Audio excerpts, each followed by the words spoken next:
afternoon, folks. Welcome to Maverick Baking and welcome to a big, fat, juicy question and answer session. You guys provided a wealth of questions over on Instagram and here on YouTube, and today I want to plow through as many of those as I can possibly do without, boring you all to tears.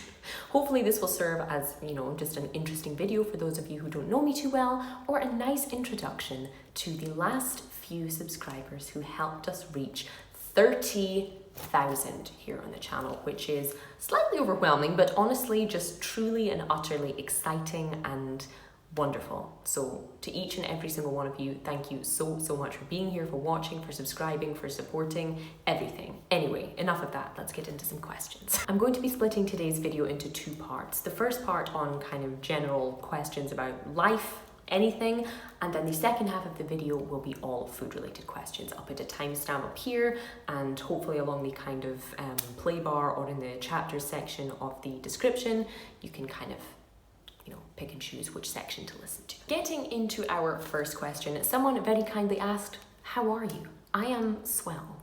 I am sweaty but swell. Someone then asked, if you could get a tattoo, what would it be? I already have 4 tattoos. I currently have the character Pusheen on my hip with a little chef's hat and some cupcakes. I have a full 1940s style pinup girl on my leg, also holding cake with a little kind of tongue-in-cheek I belong in the kitchen script underneath. Some peonies on my shoulder as a little homage to my mother. And I also have a raspberry just under my arm because I have a birthmark there that looks like a raspberry splatter. Someone else asked, what hobbies do you have outside of food-related ones? Mostly anything that can be done quietly and indoors, if I'm being completely honest, and it has always been that way. Video games are a big passion of mine, whether playing them or watching other people play them via streaming or via kind of YouTube gaming content. Reading about them, talking about them, anything. I'm a big video game fan. Am I good at them? No, but that's not the point. Similarly, I enjoy writing, whether it's for, actual online content on platforms such as Medium, for example, and just for myself sometimes to fill the time and, give myself a bit of free therapy. Someone asked, did you go to college, and if so, what was your area of focus? I certainly did. I went to the University of Aberdeen, my hometown, to study law. So that was a kind of 4-year bachelor degree followed by a 1-year diploma in professional legal practice, and then 2 years kind of on-the-job training. Someone then followed that up with the question, are you still in college? The answer is no. I graduated in 2019 and I finished my kind of full legal training just at the end of 2021. Someone clearly with a romantic sense asked, how did you meet your partner and decide to move to Italy? I met Francesco in one of the cafes that he owned in my hometown. He had a few cafes just in this kind of small old-fashioned market building we have in Aberdeen. I should say. We definitely do not have it anymore in Aberdeen. And I went in to check out the cafe and then ended up, liking both the cafe and the owner. So, yeah. We moved in together pretty quickly just due to, circumstances and financial decisions. We went through COVID together and kind of got a bit fed up of our situation, of our location, all of this kind of stuff. We initially wanted to move to Vancouver in Canada, but again, COVID, financial circumstances, and just various other factors made us decide why not move a little bit closer to home for both of us and somewhere that it isn't grey and rainy a lot of the time and isn't quite as expensive. So we decided to move to beautiful Italy, which is an absolute dream for me. Through the ups and the downs, it has been wonderful and something I am incredibly grateful for. Someone asked, have you ever applied to be on the Great British Bake Off, or do you have plans to? I must admit, I have applied for the Great British Bake Off no less than 4 times. 2 of those 4 times I got through to a kind of interview stage. But whether it was my accent that put them off or something else, it never progressed any further than that, unfortunately. Someone else asked, do you plan to visit other countries to film some more food related videos? Absolutely, I would love to, especially now that I'm in mainland Europe and it's even easier to do so. Someone asked, what has been the most difficult and rewarding things about moving to Italy? Now, this could be a whole video in itself, to be honest. Do let me know if you would like to know about that kind of thing. I always worry it's not food related enough for people to care, but maybe. The most difficult part for me so far in this kind of beginning stage has been having to build up my identity a little bit again. You don't always foresee this being a thing, but when you are learning a new language and when you are meeting entirely new people, living in an entirely new place under, you know, a new legal system, new culture and social expectations, you can't really be yourself. I'm not funny in Italian yet. Some people wouldn't say I'm not funny in English either, but I don't have a kind of fully formed, witty and interesting personality yet in Italian, because I'm at a stage where I can get by in everyday, you know, situations. I can have conversations, I can follow conversations, I can follow movies, music, things like that, but I'm not quite a whole person. It's a bit like becoming a child again and moving to a new school. I don't know anyone outside of who Francesco knows. The area is new, customs are new, lots of things are new. And I think the newness isn't the difficulty of it, because it is also what teaches you so much, but it's losing part of yourself in order to build up this new version has been the difficult part. Because of course I spent the first 25 years of my life in Scotland and one particular small part of Scotland, so you're leaving behind this kind of established persona, this established character among your friend group, among your family, etc., and having to be this new one, or build up that same one just in a new location, in a new language. It's quite hard to describe unless you've done it, you know, whether you've moved to a new city or to a new country by yourself. In that case, you might understand it very well, but it's a bit like reverting to being a child or a young teenager again. You're not quite this fully formed person yet, even if you have an idea of who you'd like to be. And that's been difficult. The most rewarding thing, however, which I think I probably touched upon in that kind of previous answer, is just how much you're learning. You know, you would think that the answer might be the sunshine, but you know, the sunshine has its downsides when you're not used to it yet. You think the answer might be the food, which is of course an incredibly rewarding thing, but most rewarding of all has been just how much I've learned. And I don't want to say this in like a, you know, wanky, oh, I've found myself here kind of way, but not only are you learning language, culture, people, customs, all of this stuff, you're learning as if you've just been dropped into a whole new world. And every single day there's something new, whether it's a new word, whether it's a new foodstuff, whether it's a new joke, idiom, quirk of the Italian way of life, anything like that. There's something new to be found and discovered every single day when you move to a new country, which is something that I think you don't often have the opportunity to do as an adult if you stay in one place forever. If you change jobs a lot, if you change partners a lot, if you have a large group of friends, obviously it is easy to do that.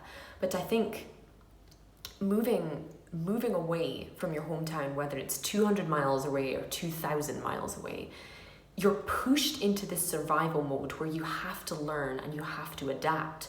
Whether you're learning things you like or don't like about a place, it's so rewarding, interesting, and fulfilling, in my opinion, to learn all of these things you never would have known about this place, about this culture, this food, and even about yourself along the way. Again, even if it's things you don't like. For example, that my body can't handle anything above 29 degrees. Someone has asked, how do you handle angry hotheads online? An interesting question, but an easy one for me at this point. I've been a person who, you know, publishes things on the internet for years now. I'm someone who's always been, you know, a lot aware of my, you know, awkwardness, my strangeness perhaps, and my cringeness, which I think you have to embrace if you're going to put anything out there into the world, especially online where people just have absolutely zero boundaries or, you know, tolerance. And the best way to deal with it is to be confident within yourself and to remember that anyone who is spending their very, very, very precious and short time alive on this earth writing demeaning comments to some stranger online, like if that's how they're choosing to spend their time, your life is already significantly better than theirs. Not only in that it's more interesting, it's clearly more enjoyable, more fulfilling, more calm. If they have to do that to feel better about themselves or to make themselves feel funny or bigger than you, that's on them. If they find you cringe, that's their problem. If they find you infuriating, it's their problem. If you're enjoying yourself and you're creating content that doesn't tear anyone else down or cause any harm to anyone, and they still want to have beef with you, that's on them. Unless it's like actual valid, constructive criticism, then that's different. Along the same lines, someone asked, do you have tips for people who are new to creating on YouTube? Everything I've just said a second ago is very important. That whole phrase, you could be the juiciest, ripest, sweetest peach in the world, but there will always be someone who doesn't like peaches, springs to mind. Keep that in mind. There will always be someone who has beef for no reason. Similarly, I think the best advice I could possibly give, having been doing this for, 4 or 5 years now, is just make what you want to make. Of course, if you find something that your subscribers, your followers, your fans enjoy, do give them that, reward them with that, give them what they want, but never stop making content and creating things that you enjoy in the way that you like to make them, because that is the only way you will have any kind of stamina or longevity on online platforms, is what I found. You can try to imitate what works, and plenty of people do that. Plenty of people will find, oh, this person creates X kind of food content or X kind of makeup, clothing, lifestyle, travel content. Let me just paraphrase that and do that, because that clearly works, that clearly makes money, that clearly gets a following. But it's not you. And in the same way that if you were to get a job you hated, you will eventually burn out, be fed up of it, and never want anything to do with it again. Make the stuff you enjoy making, whether it brings people or not. You being yourself, again, not wanting to sound all Disney movie, but you being yourself is the best way, the most fun way, and the most long-term way you can actually enjoy creating content on YouTube or anywhere online. Someone asked, do you plan on having babies? Not really. At the moment, I am only 26 years old, so I'm fortunate enough to still have plenty years in front of me to make that kind of decision, and I may well change my mind. My dear mai, never say never. But at the moment, it's not for me. I am not financially nor emotionally stable enough to be doing that kind of thing. I have only been married for, a handful of months, and with my partner for a few years. Some people are happy beginning a whole family based on that. Me, I think I would need a bit more stability in terms of everything. Plus, it's not really something I want. And I think if I am ever going to do it, it should be out of want rather than pressure. So at the moment, no, I don't plan on having babies, but that could change sometime in the future. Probably won't, but it might. Someone who clearly doesn't know me very well asked, what's your favorite hairstyle on yourself?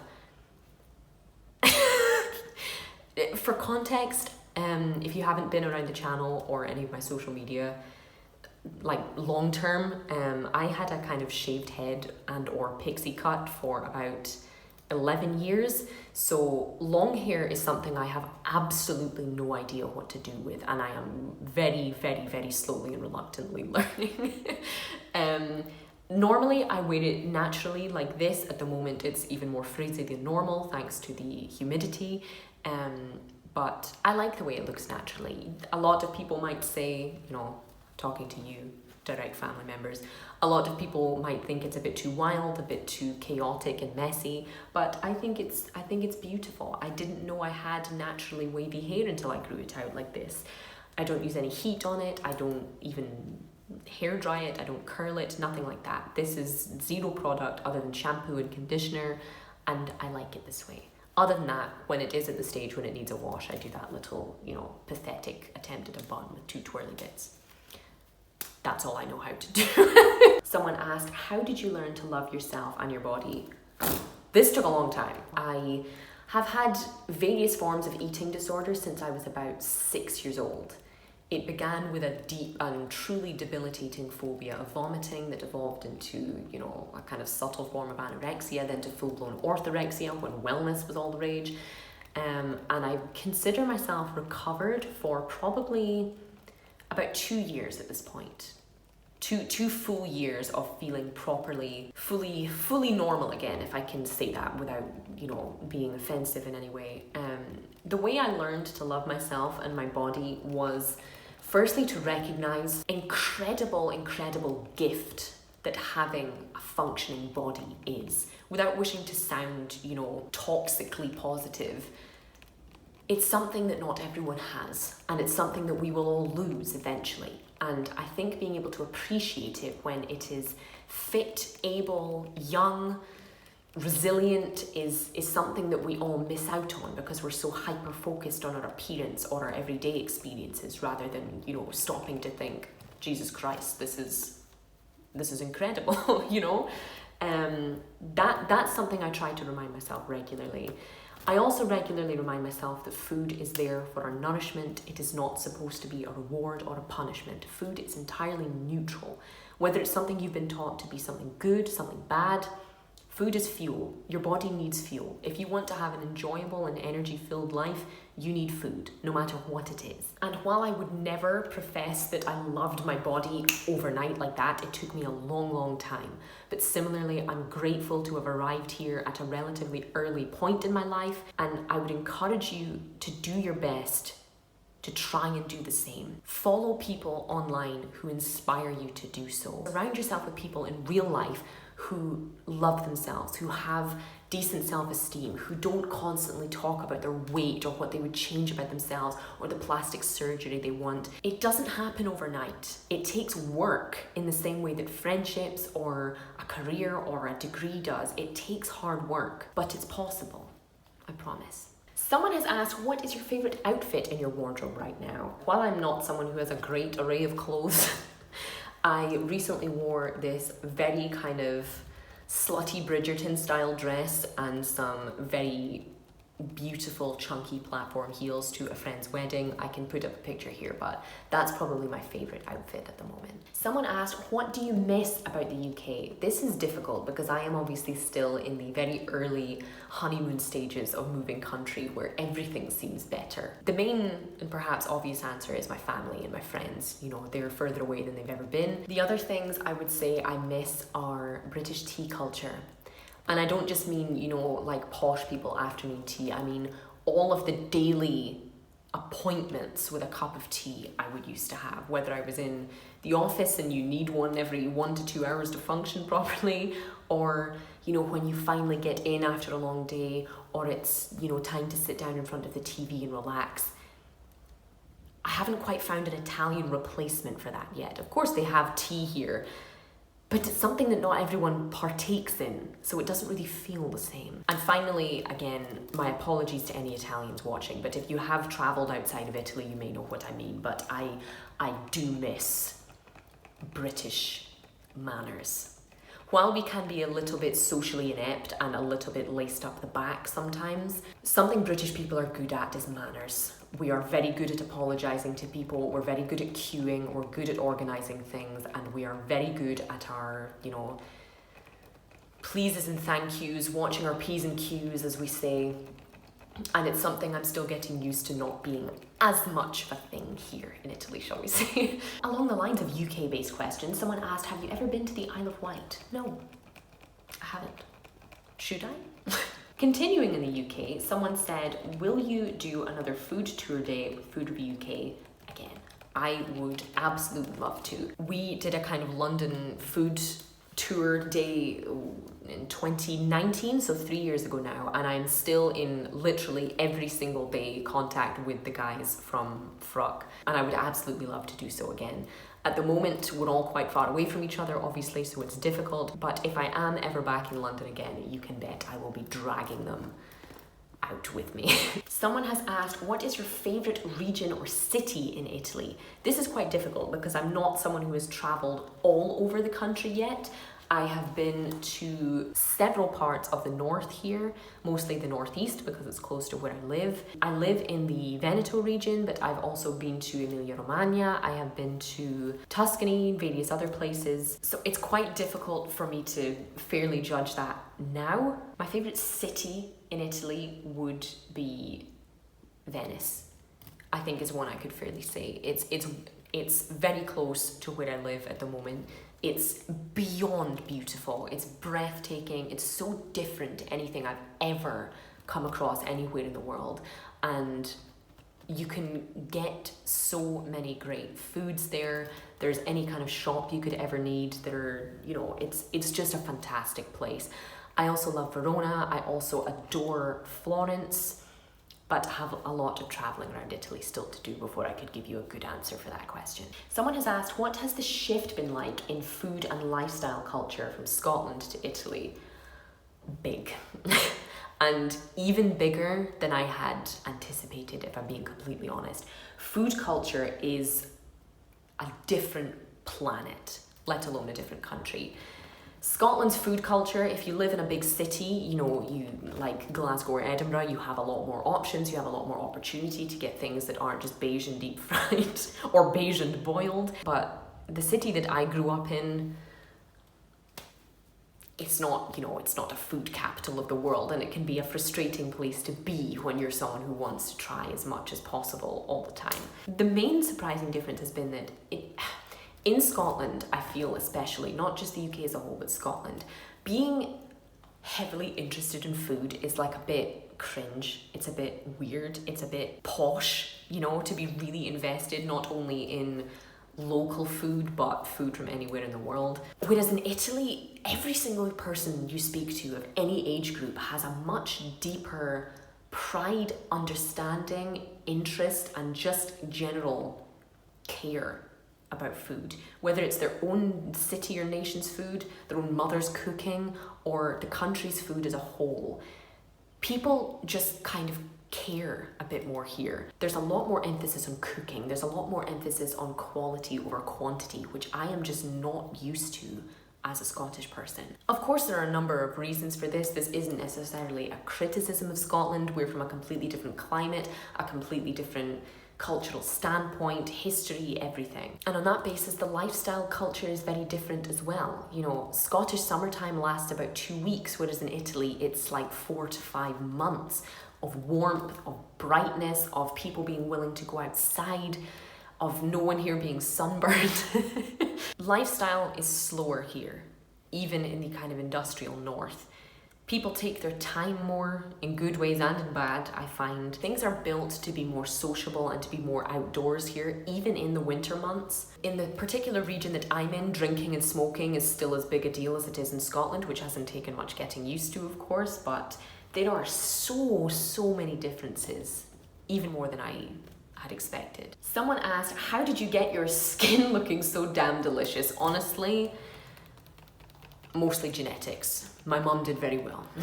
And a fantastic question. Someone asked, what are your dream dinner party guests, your dream dinner party menu, and your dream dinner party entertainment?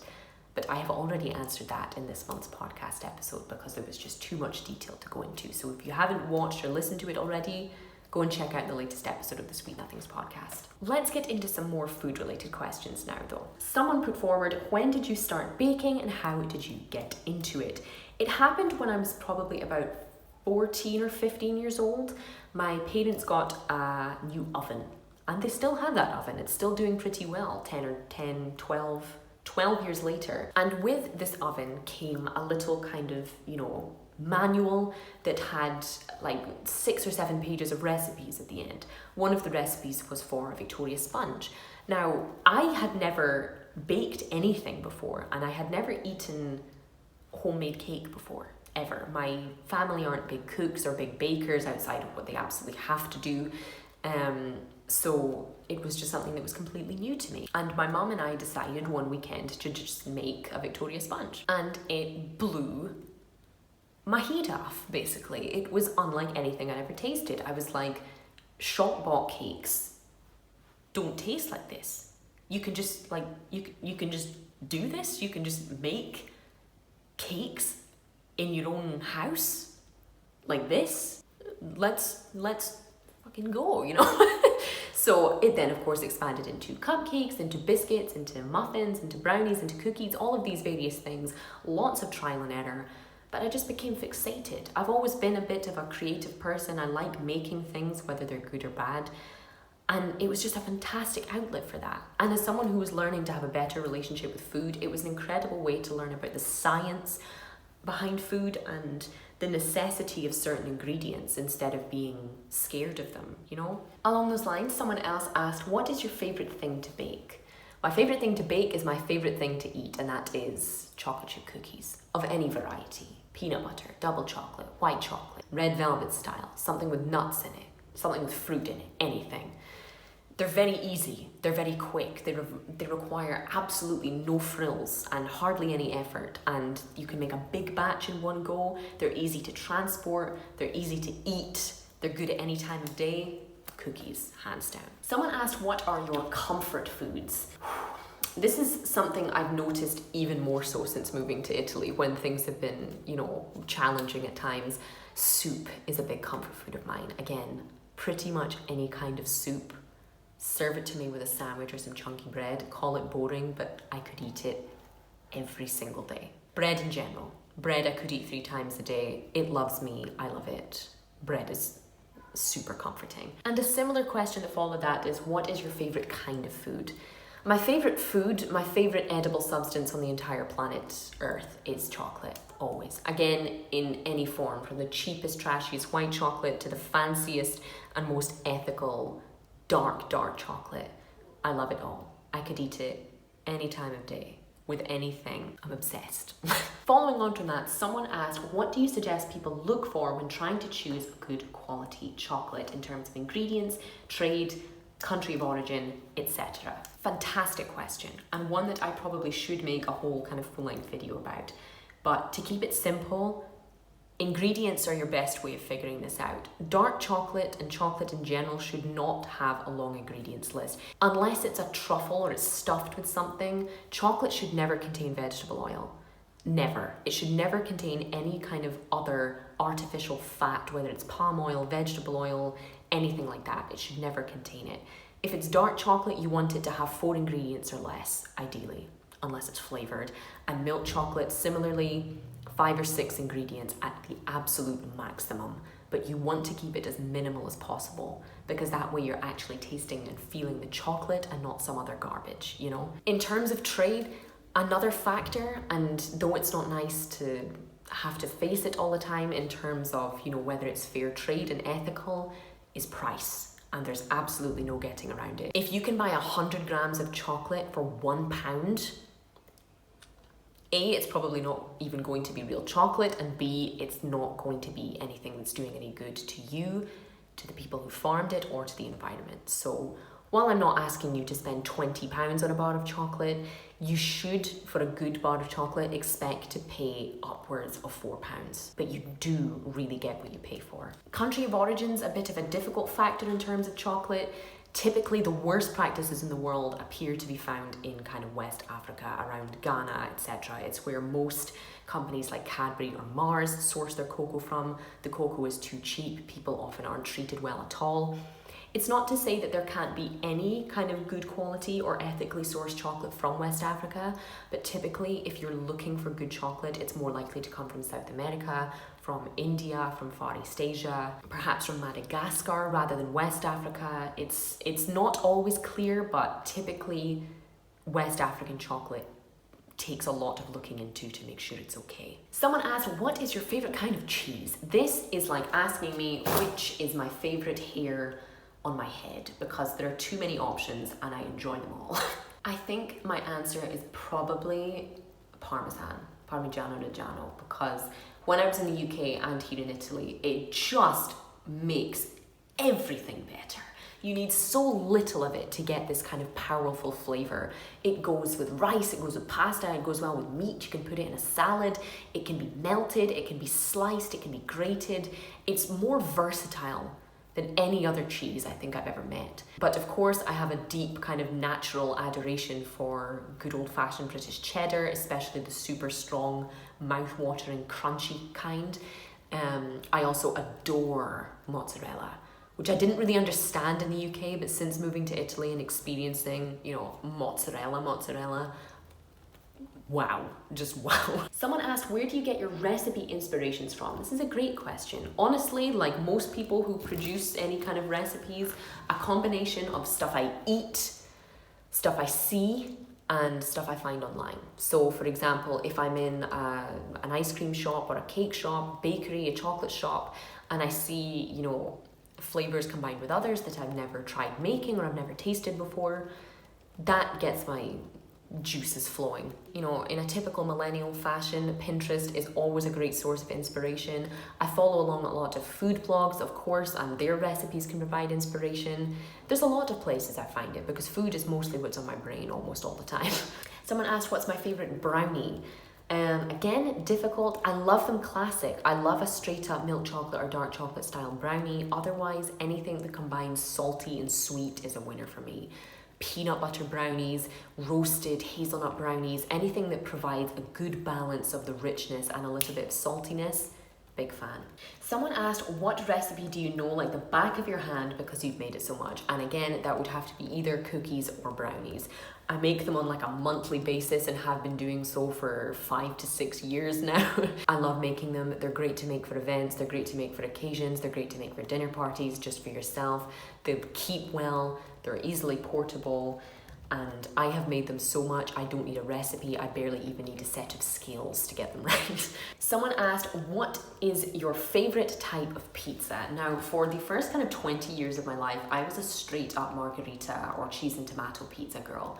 I know it's boring, but I love bread, tomatoes, and cheese so much that for me, it was like the best time anyway. Typically, I tend to order pizzas that have vegetable-based toppings. I don't like anything that's too meat heavy because even though they're delicious, I just feel like they become too much once you're 2 or 3 slices in. Otherwise, I do love spicy toppings, whether it's chili peppers, little pieces of spicy sausage or salami, or there's this incredible stuff here in Italy called nduja, which is like a spreadable chili sausage paste, and it's just to die for.